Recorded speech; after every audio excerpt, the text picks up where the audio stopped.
감기에 걸리지 않으려고 하면 정월 대보름에 반드시 찬밥을 먹어야 합니다. 그걸 오곡밥이라고 하나요? 그걸 먹고 또 불엄을 깨야만이 한 해를 건강하게 살 수 있다, 그럽니다. 동짓달에 팥죽을 먹어야 그 다음 해에 애군이 따르지 않는다, 그럽니다. 이런 절기들이 우리에게 있습니다. 이스라엘 백성들에게는 안식일을 지키지 않으면 그들의 삶에 저주가 임한다고 믿습니다. 그들이 월삭을 지키지 않는다면 그들의 삶에는 건강과 안녕을 확보할 수가 없습니다. 그만큼 중요합니다. 섣달 금음날이 되면 집 나간 개도 다 돌아온다고 모든 사람들이 가정으로 돌아와서 밤을 지새우고 새해를 맞이해야 된다라고 하는 이러한 생각들을 가지고 있듯이 이스라엘 백성들에게 안식일과 하나님이 그들에게 허락하신 절기는 그들의 앞날을 보장받을 수 있는 기쁨 그 자체였습니다. 그런데 하나님께서 그들에게 희락과 절기, 월삭, 안식일 모든 명절을 폐하버리겠다라고 말씀하셨습니다. 이유는 우리들이 쭉 살펴보았던 대로 이스라엘 백성들이 하나님보다 세상, 즉 바알을 더 열심히 섬겼기 때문입니다. 하나님께 드리는 시간은 고작 안식일, 일주일에 딱 하루이고 나머지 6일 동안은 바알을 섬기는 것이었고 1년에 6월절 그리고 맥주 감사절, 77절이라고 하겠지요. 이런 오순절, 이런 절기를 지키는 것 1년에 일주일에 하루, 1년에 일주일씩 3일씩 지키는 이런 절기 몇 번 지키는 것으로 하나님 다 믿었고 세상에서 그래도 돈 많이 벌려고 하면 바알의 생각과 바알의 말을 들어야 된다. 이것이 이스라엘 백성들이 하나님을 떠나버리고 신랑이신 하나님을 버린 결과였습니다. 이것을 하나님은 꼬집으면서 내가 너희에게 주었던 너희의 포도주, 너희의 곡식, 너희의 모든 열매, 너희의 양털, 너희의 삶, 너희가 심지어 바알에게 갖다 바쳤던 금, 은도 내가 다 도로 찾아버리겠다. 그리고 너희가 이제 수치를 면치 못할 것이다. 다 빨가벗겨질 것이다. 그리고 나서 이어지는 말씀이 더 이상 너희들의 앞날에 대해 내가 보장이 되었던 절기, 안식일 폐한다. 이렇게 선언하고 있는 내용입니다. 조금 더 말씀을 보면 저가 전에 이르기를 이것은 나를 연애하는 자들이 내게 준 값이라 하던 그 포도나무와 무화과 나무를 거칠게 하여 수풀이 되게 하며 들짐승들로 먹게 하리라. 한 해의 농사에 첩경이 될 수 있는 곡식은 벼입니다. 쌀입니다. 다른 것이 아무리 잘 되었어도 쌀 농사가 잘 되지 못하면 농사 버렸다고 합니다. 과수농사, 야채농사가 안 돼도 쌀 농사만 잘 되면 풍년이 들었다 말을 합니다. 그런 것처럼 이스라엘 백성들의 한 해 농사에 그들의 풍년의 척도가 무화과 나무와 포도나무였습니다. 그런데 하나님께서 그 나무들을 다 거칠게 만들어 버린다는 거예요. 그리고 수풀이 되게 한다라고 하는 거예요. 제가 어린 시절을 살아낼 때는 한 5살 무렵 전까지 동네에서 이제 누에를 많이 쳤습니다. 그래서 여러분 누에 아시죠? 그래서 옛날에 그 누에에서 소묘를 뽑아낼 때 그러다 보니까 누에가 먹는 먹이가 우리 김경순 권사님이 이른 봄부터 그리도 애타게 찾는 뽕잎입니다. 그래서 동네에 뽕나무가 엄청나게 많았어요. 논두렁에도 밭두렁에도 뽕나무가 곡식에 해가 되지 않는 선에서 뽕나무를 많이 심었고 또 뽕나무가 번식력이 어마어마하게 좋습니다. 저희 동네에도 면산이라고 하는 그 산 그 위쪽에 뽕나무 밭이 있었어요. 근데 제가 이제 그 뽕을 오디를 따먹으러 다닐 때쯤 됐을 때는 동네에서 누에를 하는 집이 없어지기 시작하는 때였어요. 이러다 보니까 그 잘 가꾸어졌던 그 뽕나무 밭이 해마다 저희가 그 오디를 따기 위해서 가게 되면 막 수풀이 우거져서 막 들어가지를 못하는 거예요. 막 다른 나무들이 이제 우거지기 시작하고 직순이 얽혀지고 이러는 거예요. 은혜는 갔더니 막 큰 구렁이 막 이만한 당시에 제 기억으로는 이만한 구렁이를 제가 이렇게 오디를 따는데 뭘 밟았는데 막 물컹한 거예요.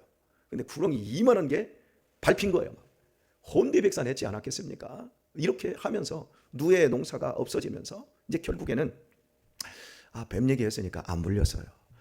뱀을 집어도 무슨 독을 마실지라도 해를 당하지 않는 목사로 하나님이 만드시기 위해서 밟았는데도 뱀이 꿈쩍하지 않고 지기를 가더라고요. 그리고 더 이상 거기를 못 가겠더라고요. 어쨌든간 근데 지금에 가보면 다 베어져 버리고 지금은 이제 밤나무만 잔뜩 이렇게 심어놓은 것이 되었습니다. 결과까지 말씀드렸네요. 이렇게 완전히 폐허가 돼버리는 거예요. 여러분, 지금 이 평택들이 얼마나 넓고 얼마나 풍요롭고 아름답습니까? 가을에 창리뜰에 가보세요. 이제 여기에서 한 열흘 정도 지나면 그 창리뜰, 우리 박미호 권사님네 그 농사 짓는 그쪽에 이 맞은편 쪽으로는 좀 넓잖아요. 이제 그쪽으로 새로운 국도가 크게 생겨가지고 동네를 완전히 갈라놔 버렸어요. 들판을. 근데 그 넓은 들판 모 심어놓고 푸른색으로 쫙 할 때 그때도 한번 멋있고, 가을에 황금빛 그 물결로 막 이렇게 벼가 연걸어 갈 때 그때도 또한 멋있습니다. 우리 박미호 권사님 거기서 사니까 맨날 보니까 하나도 안 멋있어요. 근데 우리는 가끔 가면 멋있어요. 또 거기에서 이제 평택 타워 그 위에 또 커피숍이 있어요. 거기서 뭐 커피 먹으면서 이게 또 내려다보는 그 전경 평택호 이게 보이고 이게 참 아름답습니다. 그런데요, 여러분, 그 벼가 가을에 냉해를 입었다고 생각해 보세요. 여름철에 이 물이 이 안성천에서 범람해서 한번 싹 흙탕물로 잠겨가지고 앙상하게 막 흙으로 토사로 덮이고 이렇게 아수라장이 되어 있는 그 모습의 뜰을 보면서 거기서 커피 맛이 날까요? 안 나는 거죠. 이스라엘 백성들에게 무화과 나무와 포도나무는 그들의 삶의 풍요와 여유와 행복의 상징인데 수풀로 뒤덮이게 하고 들짐승들로 먹게 하리라. 사람이 접근할 수 없는 땅, 짐승의 소굴이 되어버리게 만드는 거예요. 왜?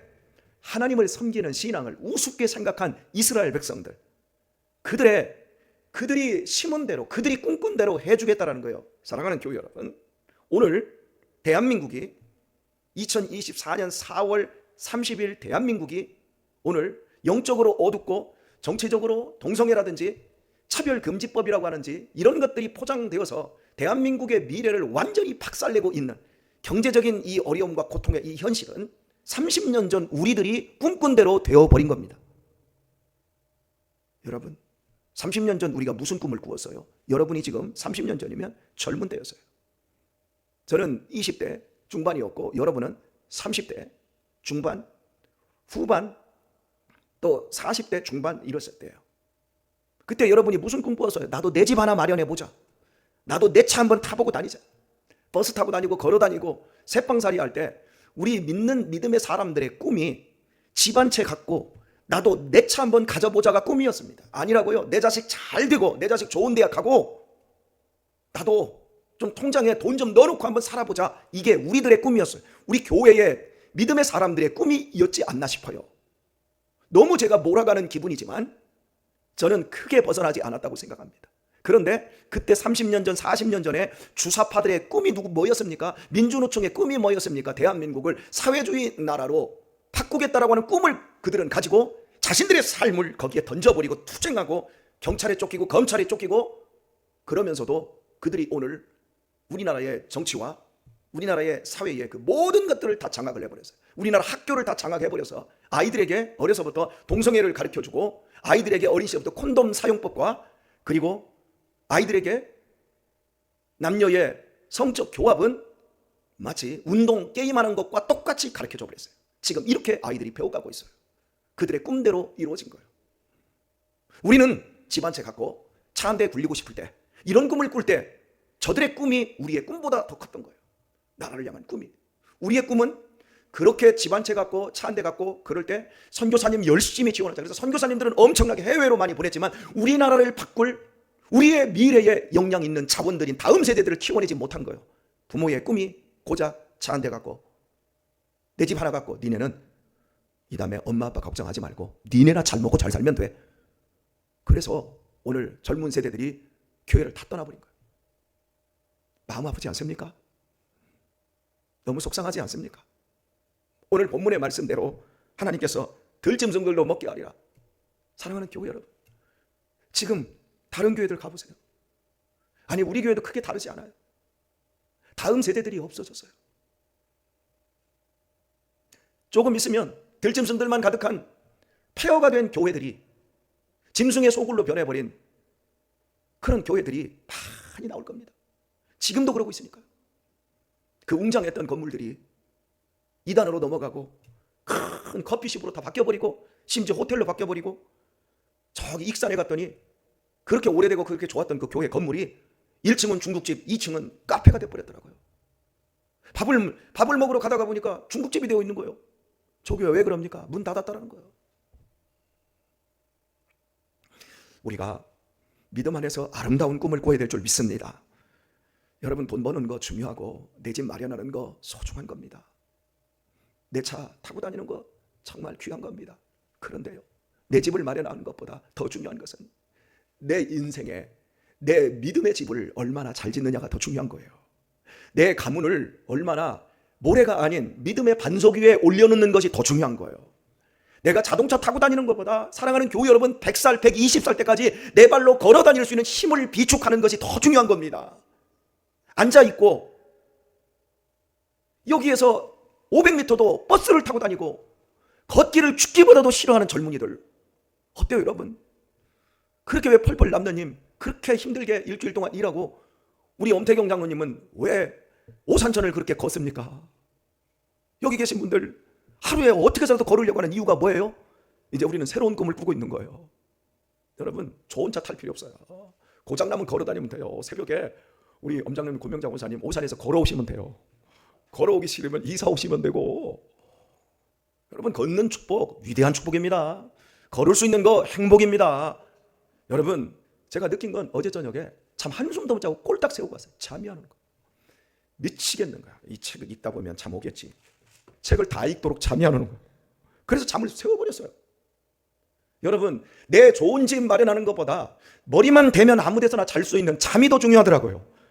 나이가 먹어보니까. 그런데 잠 누가 주셔요? 사랑하는 자에게 잠 주신대요. 하나님. 하나님 나 안 사랑하나 봐. 어제 저녁에 얼마나 땡깡 부렸는지 몰라요. 하나님 나 안 사랑하나 봐. 많이 반성합니다. 우리 좋은 꿈 꾸도록 하십시다. 13절을 보면 저가 귀고리와 폐물로 장식하고 그 연애하는 자를 따라가서 나를 잊어버리고 향을 살라 바알들을 섬긴 시일을 따라 내가 저에게 벌을 주리라. 나 여호와의 말이니라. 여러분, 이방을 세상을 섬긴 시일을 따라 벌을 주겠대요. 하나님 다 알고 계시는 거예요. 우리가 주일날만 와서 이 새벽 시간만 여기 와서 그렇게 하나님께 서비스 해드리고 나머지 우리 멋대로 살아가고 있다면 그걸 하나님은 다 계산하신다는 거예요. 무섭지 않습니까? 그러나 무섭지만 한편으로는 우리에게 큰 희망 아닙니까?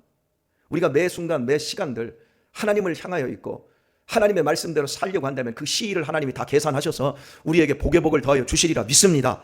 이렇게 해석될 수 있잖아요. 여러분, 오늘 말씀을 맺으면서 참 감동적인 사례 하나를 여러분에게 나누어 드리고 싶어요. 제가 우리 은피셀 어르신들 지난주 목요일 날 모시고 식사를 우리 한번 하도록 하십시다 해서 저까지 이제 8명이 식사를 좀 멀리 저 선거에 있는 아주 맛있는 집이 있어요. 매생이 아주 맛있어요. 굴, 국밥. 그래서 갔는데 우리 권사님들도 한번 갑시다. 맛있어요. 우리 권사님들 우리 모시고 갔다가 오면서 제 마음속에서 점심만 먹고 오기에는 날도 좋은데 권사님 한 분이 목사님 우리 저녁밥까지 먹고 가요 놀다가. 근데 내가 시간이 없어서 놀 수가 있어야지. 그래서 한 말 안 하고 그냥 쭉 오다가 그래서 국도로 갑시다 해가지고 좀 늦게 올라가. 그러면서 마음속에 가다가 평택 마지막 끝에 가면 호두 과자집이 있는데 호두 과자 하나씩 사드려야 되겠다 하고서는 그 근처로 딱 오는데 민정탁 장로님께서 먼저 목사님 차 좀 저 호두 과자집으로 대세요. 우리 호두 과자 하나씩 사게. 그래서 내 마음이나 그 마음이나 똑같은 거예요. 그래서 장로님 내려드려서 장로님 갔어요. 그래서 저도 이제 따라갔어요. 저는 민정탁 장로님의 고집을 꺾을 수가 없어요. 제가 마음속에 생각을 하고 있었지만 들어가서 장로님 제가 마음 먹고 있었습니다. 그랬더니 역시나 장로님께서 무슨 말씀을 내가 산다고 그랬어요. 꼼짝 못하게 만들잖아요. 그래서 이제 우리가 이제 10,000원짜리 하나씩 38개 들은 거 하나씩을 다 집집마다 하나씩 다 샀어요. 5개를 딱 사가지고 딱 계산을 장로님께서 딱 하시는데 주인이 아들이 계산하는데 주인이 벌떡 일어나더니 5,000원짜리를 하나를 딱 까더라고요. 그러더니 맛보세요. 그리고 또 옆에 있는 거 이렇게 여기 또 담겨져 있는 맛보기 담겨 있는 걸 또 해가지고 5,000원짜리 더 올려주더라고요. 이런 주인이 다 있어. 기분이 너무 좋더라고요. 5개밖에 안 샀는데 5,000원짜리 또 덤으로 하니까 여러분 10,000원짜리가 돼버리는. 이걸 또 갔다 와서 하나씩 또 뒤에서 다 논아 먹었어요. 그리고 집에 와서 이제 우리 아들들하고 야 호두 과자 사왔다. 호두 과자 먹자. 저녁밥을 뭐 간식으로 딱 깠는데 우리 유아가 아버지 교회 다녀오셨어요? 그러길래 뭐? 아버지 왜 호두 과자 속에 이런 게 들어있어요? 이게 전도지가 들어있는 거예요. 호두 과자 속에. 당신을 향한 사랑의 편지 3. 러브레터. 예수님을 믿으세요. 그분의 사랑 안에 예수님의 기도 속에 당신의 소중한 이름이 들어 있습니다. 그리고 전체가 다 이 전도지예요. 예수님만이 당신의 참 소망입니다. 예수님 오셔서 우리 죄를 위하여 십자가에서 죽으시고 사흘 만에 죽은 자들 가운데서 다시 살아나셨습니다. 참고로 이런 거예요. 그리고 선물용 5,000원 16알, 선물용 10,000원 35알, 70알짜리 2만원, 답례품 3,500원 12알, 5,000원, 천안 예사랑 호두과자, 전화번호 041-585-9300. 제가 다 알려드리는 이유는 이 집에 가서 팔아드리라고요. 목사님이 뭐 장사하냐고 여러분이 하실지 몰라도 전도지를 보세요. 호두과자 답내용을 제일 먼저 앞에 쓴 게 아니라 사랑의 편지를 제일 놓고 온 사면 중에 제일 뒷면만 한 면만 호두과자 자기 거 선전하고 나머지 3면은 다 예수님 선전한 거예요. 저는 지금까지 이런 호두과자를 받아본 적이 없어요.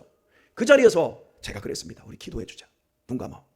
하나님 이 가정 잘 되게 하셔서 이 가정 호두과자 하나 팔릴 때마다 예수님 믿는 사람들 늘어나게 하시고 이 가정에 이 기업에 복의 복을 더하여 주옵소서. 이런 기업이 잘 돼야 돼요. 돈 버는 게 목적이 아니라 예수님의 사랑 향기를 전하는 것이 목적인 이런 기업들.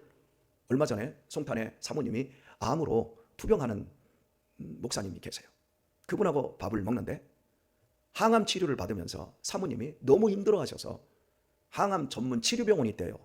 여기에 갔는데 기독교인이 운영하는 항암 치료병원에 가고 일반인들이 운영하는 항암 치료병원까지 4군데를 살펴봤는데 이 목사님이 하시는 말, 그럴 바에야 기독교 색채를 지우고 아예 돈이나 벌지요. 여러분 병원 들어가려면 코로나 양성 검사를 하잖아요. 그런데 예수님 안 믿는 병원은 병원 입구에다가 코로나 검사지 다 놓고 자기가 코로나 검사 자기가 콕콕 이 검사를 하면 패스 이렇게 되어 있는 거예요. 가족들도. 그런데 그 무슨 기독교 이름을 딱 걸어놓고 막 여기다가 예수님은 당신을 사랑하십니다 어쩌고 다 써놨어. 그리고 원장이 저는 장로입니다, 권사입니다 이렇게 얘기하는데 다 바가지야 요금이. 그리고 코로나 검사도 다른 데서 보건소에서 해오거나 여기서 자가로 하는 게 아니라 그 병원에서 담당자에게 해가지고 3배나 비싸게 그걸 하더라는 거예요. 그러면서 돈에 눈이 뒤집혀버린 그런 병원, 그런 기독교인들이 오히려 전도의 길을 막고 있다. 이 속상한 얘기를 하더라고요. 내 아내가 아파 죽을 지경이고 일주일에 병원에 입원하는데 200만 원 정도, 평균 200만 원 정도인데 그 병원에 따져보니까 280만 원이 들더라는 거예요. 일주일에. 여러분 돈에 눈이 뒤집혀서 예수님을 팔아먹고 이용해 먹는 그런 기업들이 여러분 뭐가 잘 되겠습니까?